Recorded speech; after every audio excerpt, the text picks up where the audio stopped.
Sridevi charitable trust ఆధ్వర్యంలో గురుద్వారం bus stop వద్ద ఏర్పాటు చేసిన చలివేంద్రాన్ని విశాఖ నగర పోలీస్ కమిషనర్ డాక్టర్ శంఖపాత్ర బాగ్చి ప్రారంభించారు.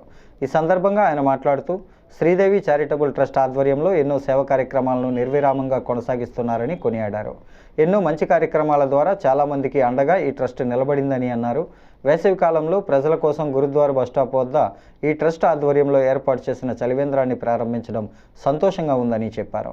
ట్రస్ట్ నిర్వాహకురాలు శ్రీదేవి మాట్లాడుతూ తమ ట్రస్ట్ ఆధ్వర్యంలో నిర్విరామంగా చేపడుతున్న సేవా కార్యక్రమాల్లో భాగంగా గురుద్వార బస్టాప్ వద్ద చలివేంద్రాన్ని ప్రారంభించడం జరిగిందని చెప్పారు. సిపి ముఖ్య అతిథిగా పాల్గొని ఈ చలివేంద్రాన్ని ప్రారంభించడం సంతోషంగా ఉందని వెల్లడించారు.